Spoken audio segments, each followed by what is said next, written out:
back in the day before the pandemic, not a lot of companies were asking the questions they're asking today. I have always believed that the employee experience has very little to do with those kind of sexy and shiny benefits. I think they're great and they're fun, and I don't mean to demean them. I think happy hours and foosball tables are wonderful, and I hope the world invites us back to those someday.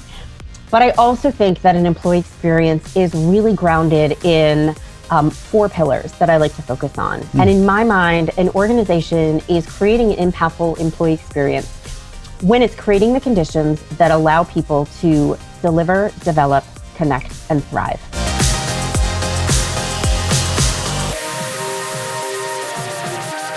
I'm really excited about today's show. Today's show, we've got Rachel Cooke on. Rachel Cooke is the founder of Lead Above Noise and host of the Modern Mentor podcast. And for our conversation today, we're going to take on something particularly relevant for all of you managers and leaders out there and employees out there, and that is the employee experience. So we're going to really talk about what the employee experience has been kind of going through this pandemic and what we think it's going to look like going forward. What I really love about this conversation is not only does Rachel kind of help us think differently about what that means, but she gives us 4 great ways, which I want you to pay attention to, 4 great ways to think about the employee experience, as well as warning signs that might be signals to us that our employees might need a little more attention. So I hope you really enjoy the conversation.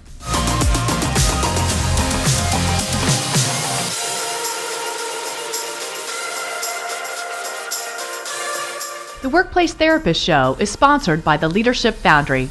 Bringing a cutting-edge, real-world approach to leadership development, the Leadership Foundry partners with each client organization to create a custom-tailored experience, virtual or in person, that combines innovative leadership content, world-class facilitators, and one-on-one coaching to ensure your leaders have everything they need to grow and thrive.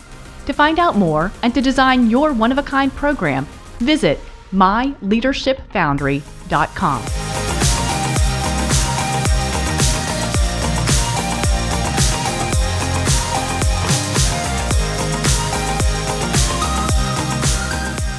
Rachel, so really excited to have you on the show today. Excited about our topic around employee experience. I think it's something that I know is on a lot of managers' minds, a lot of leaders' minds right now, on how can they not only think about the employee experience today, and maybe even the experience that employees have been having, but as the world goes to whatever, I don't know, normal-ish kind of is going to look like. What is this even going to mean, have an employee experience?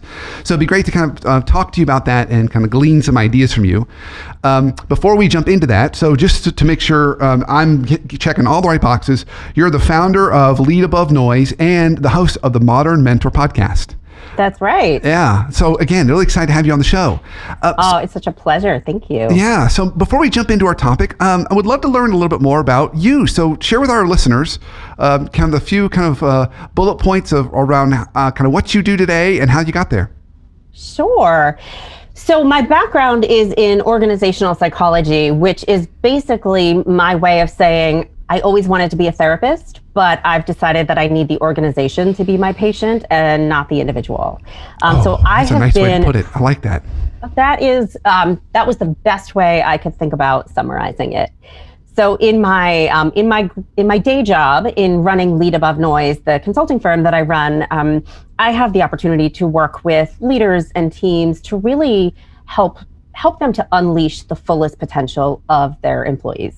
So we specialize in working with leaders on how to lead through change, how to craft impactful employee experiences, and how to really just enhance the overall efficacy of their organizations. I also, as you mentioned, have the great pleasure of hosting the Modern Mentor podcast, which is a little bit more of my platform to connect and speak to individuals. So in my consulting work, I'm working with teams and organizations. In the podcast, I get to have conversations with individuals who are focusing on crafting their own success, right? They're on a career journey. They're looking to define and achieve success, and they're looking for some support and some guidance along the way. And so the show really focuses on really practical and actionable ways that we can take control of our careers and achieve professional success. Beautiful. Wonderful.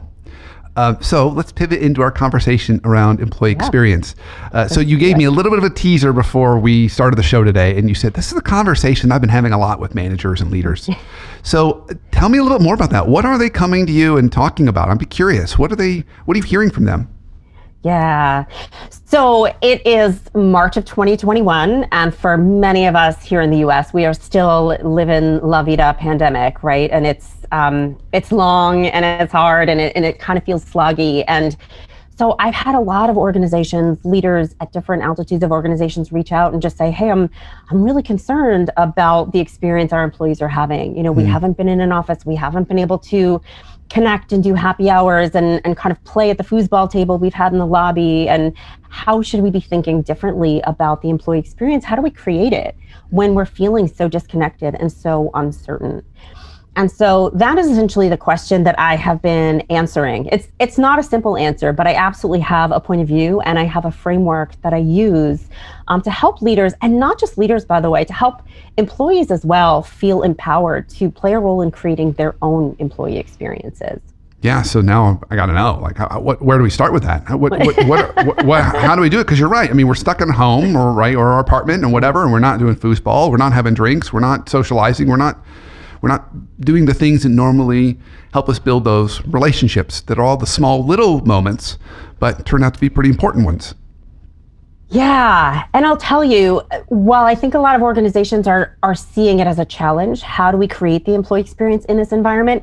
I actually see it as a bit of an opportunity to really rethink and reframe what we think the employee experience is. You know, I would say prior to the pandemic, I saw a lot of companies, you know, there's not necessarily a universal definition around what is the employee experience, right? What are its core elements?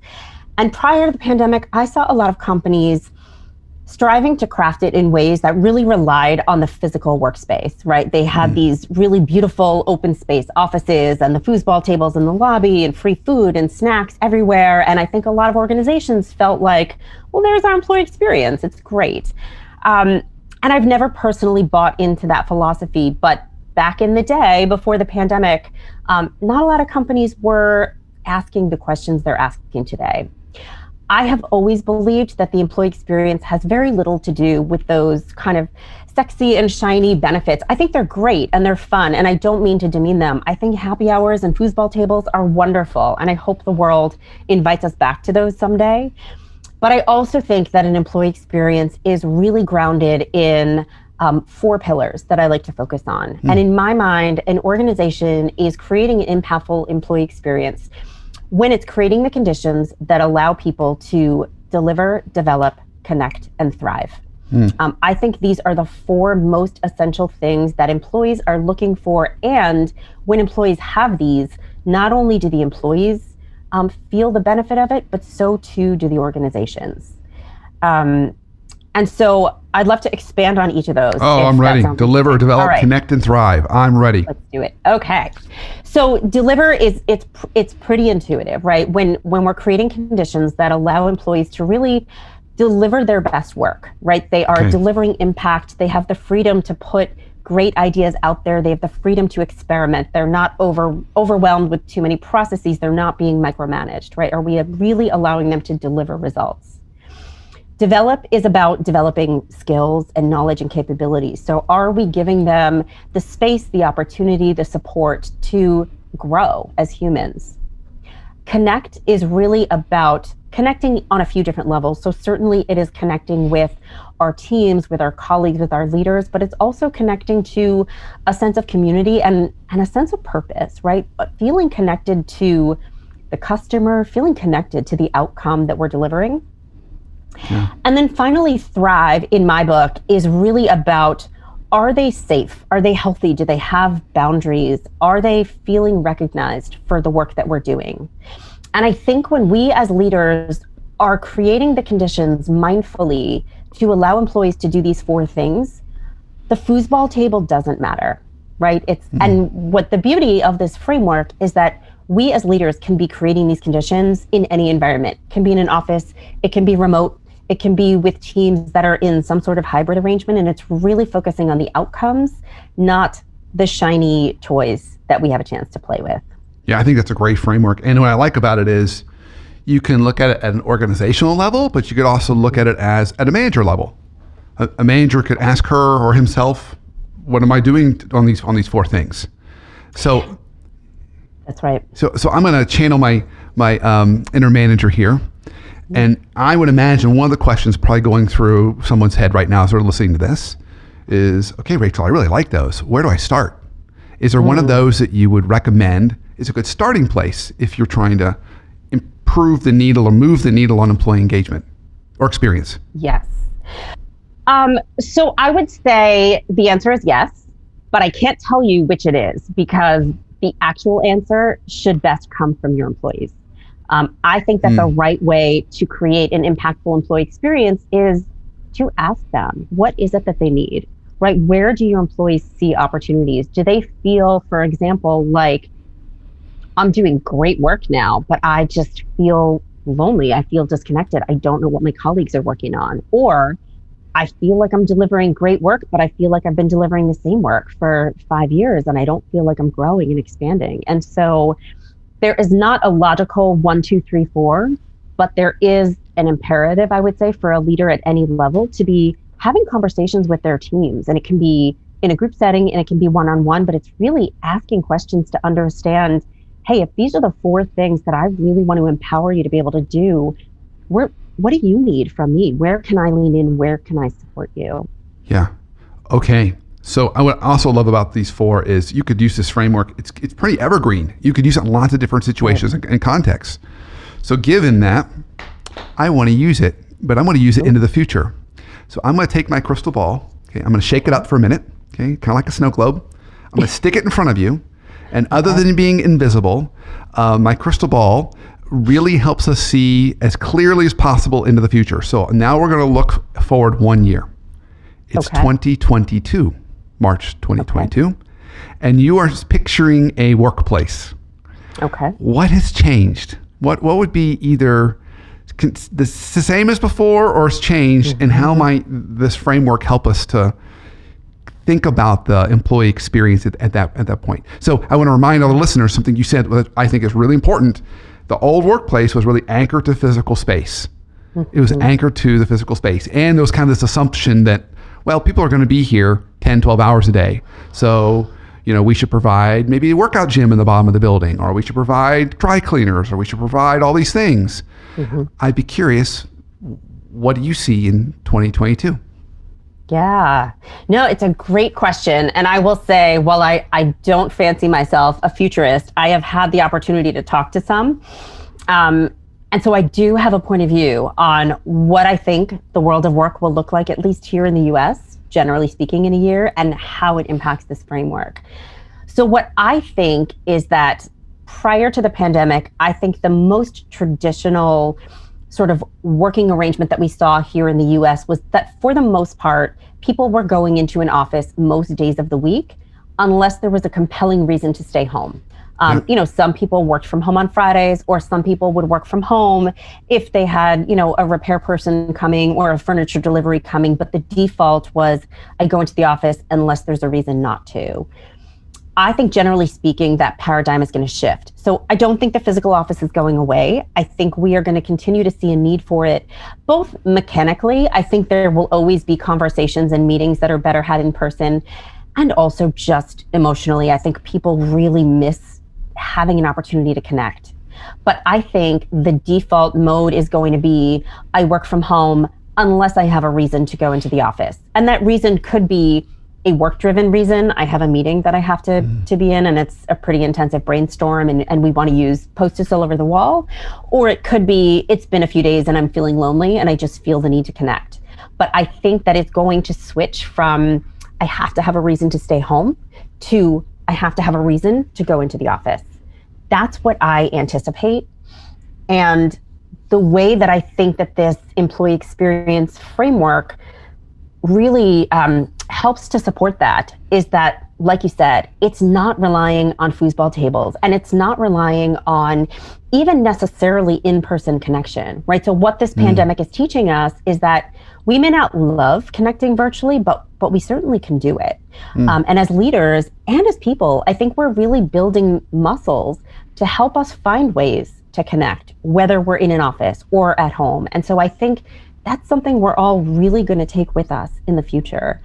I also think you think about this concept of thriving, right? And for me, it's about being well and being safe and having boundaries. And man, I think we're learning a lot about that too, right? Where there's been so much conversation about burnout, right? Because home and office and family and school and work, it's all one big amorphous thing now. I think we're all learning by fire the importance of setting and respecting boundaries. Doesn't mean we're all getting it right, but we're all learning a lot about it. Figuring out how to deliver work in a remote environment, right? We've learned a lot about delivering doesn't necessarily have to require us being in an office. And certainly the same with development. You know, in my day job, I run programs. I facilitate conversations and workshops with leadership teams, and I did 97% of that in person. I didn't really believe it to be possible virtually, and I have been proven wrong. And so I think this pandemic has taught us that where we are physically has relatively little to do with our ability to deliver, develop, connect, and thrive. Yeah. So as you were talking, something hit me and I wanted to ask you about. Yeah. When I look at that deliver, develop, connect, and thrive, I think from on the ground level, that's so much the manager's job for her or him to really be able to try and meet those four things with their employees. Mm-hmm. Some things I think can be done virtually, and we've learned that. We learned that we can do a lot of that stuff just as well virtually. Some things are trickier because it's like you talked about burnout or some of those other little signs that we can typically pick up at the water cooler or when we're having coffee with somebody, because we can kind of look over at Susan or we can look over at, Keisha and say, I don't think they look a little stressed out. But it's hard to do that when people are, in front of the camera and they put on their work face or they just turn their camera off, right? And it just says their name, Susan. It's like, so how do we navigate those subtler, smaller things that I think are important in order to be able to meet employees where they're at? I have so many thoughts on that. I have to figure out where to start. But I'm going to start with this concept that I think the first answer to your question is it is not about perfection. It is not about flipping the switch and suddenly being in the zone of complete employee experience. It is about paying attention and making small changes every day. So as a leader, giving yourself permission to recognize there are certain things maybe I don't yet know how to do and I'm still learning, but there are a few tricks that I've picked up along the way. And so I'm going to do the things that I know are working and give myself permission to keep learning how to do the things I haven't figured out yet. I think that's one piece of it. But the other piece is, and I want to address Susan and Keisha, and I don't know if they're real people, but I am going to talk to them. And I'm going to say, Susan and Keisha, you need to be advocating for yourselves. And that is a really important piece of this framework as well, because you're right. Leaders can't always see us. And that's why there's an imperative for each of us personally to advocate for our own well-being, our own boundaries, our own need for development, our own sense of, wow, I could be delivering this project so much more efficiently if only my manager would start doing X or stop doing Y. And so I think a big piece of the answer here is that you're right. I do think that there is a responsibility that sits on the shoulder of the managers, but there's just as much responsibility that sits on the shoulder of the individual. Yeah, I think that's a really important point.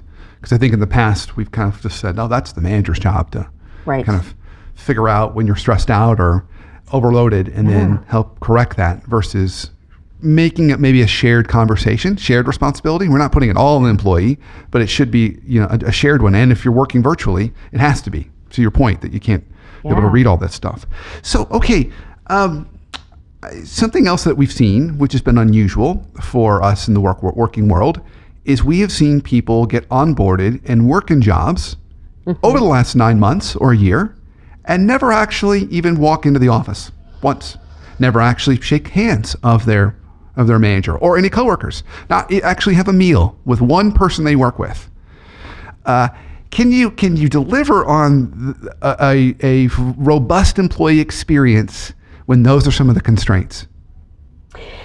Yeah, I get it. And I would say right now, because you're right, it's been about a year, probably close to half of my clients right now are exactly in that situation. So probably about half of my clients have never been in their own physical workspace, have never met their own colleagues or leader. And it's a pretty surreal experience. And I think that the answer is yes, right? I think that the answer is, whether or not you've ever met anybody in person, are you finding ways to do these 4 things, right? Deliver, develop, connect, and thrive. And I think, yes, we've had to change up a lot of our strategies and our tactics. But as far as I'm concerned, the underlying mindset is still the same. When a new employee comes on, how do you make them feel welcome? How do you help them understand who your customer is and what your organizational purpose is? How do you ensure that they have the tools and resources? Now, what tools and resources they need are different now than they would have been a year ago, but your responsibility as an organization to be sure that they have those tools and resources has not changed. Your responsibility to recognize great work, to make sure that people have the opportunity to set boundaries. It looks different now, but it's fundamentally coming from the same place. And so, yes, I think we have had to change our how, but not our why and our what. Yeah. Yeah. So actually what I wrote down was, kind of with this idea of, remote workers, one of the antidotes that we can still kind of deliver on that employee experience is we just have to be more intentional about articulating. I just wrote down the word culture to kind of capture so many of those pieces, because I think so much of culture is a thing you kind of taste and feel and breathe. Walk into a place, hang out with people, you kind of get a sense of that. But if there's no physical space, then it has to be actually spelled out and communicated, which is what I heard you kind of say. That's exactly right. Yeah. That's exactly right. Wow. So, okay. So here's my last kind of question for this kind of conversation.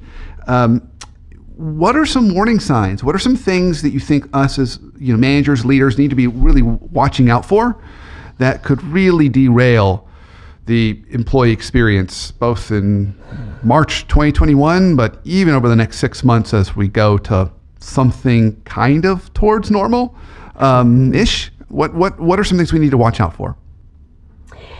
Yeah, I mean, I think that it's really important to always keep the finger on the pulse of how your teams are doing, right? I think staying in regular conversation and noticing if somebody seems different, somebody who used to speak up in meetings a lot suddenly seems really quiet, or somebody's quality of work seems to have fallen off, or you recognize that somebody on your team is sending you emails at literally all hours of the day and night, right? I think one of the things that's important to recognize is that being a leader is not the same as being a parent, right? So your team members are not your full responsibility or accountability. They have to be responsible for themselves. But it is there is an onus on leaders to be paying attention, right? And so if you notice somebody is sending emails at all hours of the day and night, and you raise it with them and you say, hey, listen, I'm concerned about the number of hours it seems like you're working. What can I do to help? And if that person turns around and says, you know what, I live by myself in an apartment, I have nothing else right now, and this is really what's occupying my brain, and I'm happy, then as a manager, there's nothing you need to do there, right? You need to raise the question, you need to note what's happening, but it's not your responsibility to necessarily make a change. So I think as leaders, the more that we're staying connected with our teams, we're making sure we're asking what they need, and we're really listening, we're hearing them, we're doing our best to be responsive, and that we are asking about what we as leaders can do more or less of to create these positive conditions. That's how I think we are going to achieve the best results. And I think the signs to watch out for are just any signals that your employees are giving you, either verbally or in their absence or in their silence, paying attention to those and just being curious about, hey, is everything okay? Is there anything you need from me? Yeah, I also heard something in there. You used the word earlier. I heard also boundaries, helping them with boundaries, because we don't have the physical boundaries anymore of going in and working from 9 to 5. So there could be boundaries. But what I also heard in there, hopefully I'm interpreting this right, is you didn't say prescribe boundaries to them. You said check with them, make sure that they've got healthy boundaries, but allow them to set the boundaries that are going to work best for their life.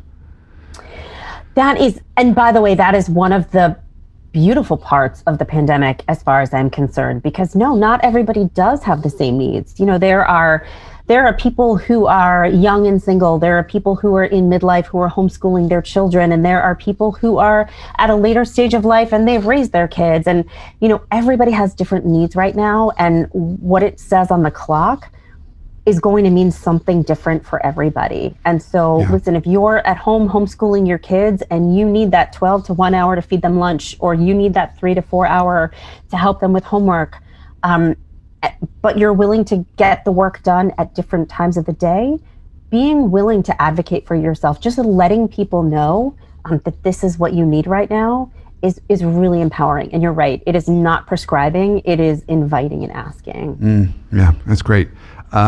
Rachel, this has been fantastic. Well, is there anything around kind of the employee experience that we haven't talked about yet that we should have?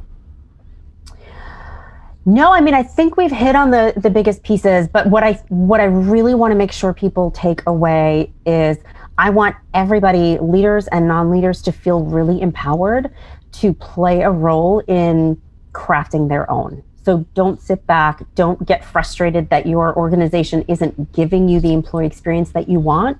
Be your own advocate and ask for it. Yeah, that sums it up beautifully. So I ask all my guests this question at the very end. What is one life hack you have for us for how we can either have better conversations or healthier relationships, either at work or at home? Yeah, it's such a good question. And I'm going to be a little bit repetitive here, but this is a drum I bang all the time. And I think that this really makes sense in the context of employee experience, in work and in life. And it is ask for what you need. And I am such a believer in that. I think so many of us carry around this sense of, I need to please other people. I need to put other people first. And you never keep your own cup full that way. And I think the best way to have a productive conversation is to ask for what you need, ask the other person in the conversation what they need. And when you're able to respect each other's needs, I think the quality and the substance of the conversation can be so much richer. Beautiful. Well, if people want to learn more about you, follow you, see what you're up to, where can they go? Yeah, well, they can visit my website at leadabovenoise.com, or they can download and subscribe to the Modern Mentor podcast wherever they get their podcasts. Fantastic. Thank you so much for coming on. This was really helpful. I learned a lot. I got a whole page of notes here, and I can't wait to kind of work through these and sum them up. And I know my listeners got a lot out of this too. It's a real issue that we're dealing with right now, and we're going to be managing and navigating through, I think, for years to come. So thank you for sharing your wisdom and insights. I really appreciate it. Thank you. It's been a pleasure.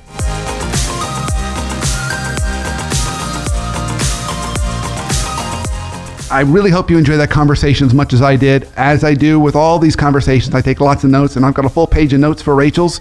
A few things that really stood out for me that I want to make sure stood out for you as well.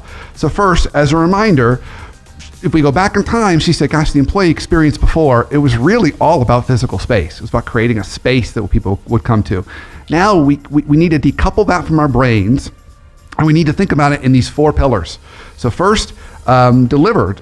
Are we setting up our employees to deliver the best work they can? Equipping them to do that, whether it's at home or at work.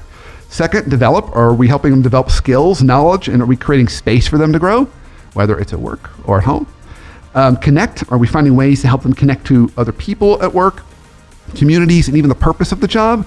Again, whether it's at work or at home. And then finally, thrive. Are we creating environments where people can feel safe, healthy, there are boundaries? I would even add psychological safety to that. Again, whether it's at work or at home. So those are things that will be true that we can do no matter where kind of things go. When I asked Rachel, where do we start with these? She said the starting place is ask your employees. Which one of those do they want you to start with? Curiosity and questions are huge when we're trying to engage in things like this. As I asked her to look into the crystal ball, she says, and I would agree with her, she said the future of work, it's going to be, the default will be I work from home unless I have a reason to go to work for meetings or whatever else might be true for that. And then she also said you really want to make sure that in order for all this to work, not only do managers have to take an active role, but employees need to be advocating for themselves. I think that was an important drumbeat that she hit on several times. We've got to take personal ownership. We can't expect our manager to come find us and rescue us. We've got to be able to advocate for what we need and start there. And she even used that as her life hack. So she said, even as you're looking out today, as at your employees today, just make sure that they are advocating for themselves, but also notice their boundaries. Are they working all the time, working crazy hours? And if so, you don't want to prescribe new boundaries to them, but you want to at least check in with them and make sure that they're feeling healthy. And that starts the conversation. So again, I took lots of notes. Hope you did too. Stood out for me. I'm really going to think how I can put this into play for me and the folks that I work with and around in the next month. And until our next show, I look forward to your thoughts.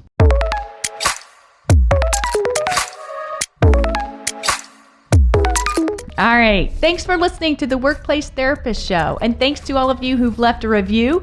This week's comes from Halo44562, who left us 5 stars and says, thought-provoking and motivational. The Workplace Therapist is an easy go-to for thought-provoking content that is relevant in today's world for developing business and interpersonal skills. Whenever I tune in, I always hear a new idea that I'm excited to apply. And that's what this is all about. I hope the rest of you are finding that's what this is too, and that you will leave a review. And we'll be happy to read that so that we can grow our tribe and grow our audience. It really does help us out. So if you'll do that and then follow us on all the social media channels, we can connect and make this a bigger and better team.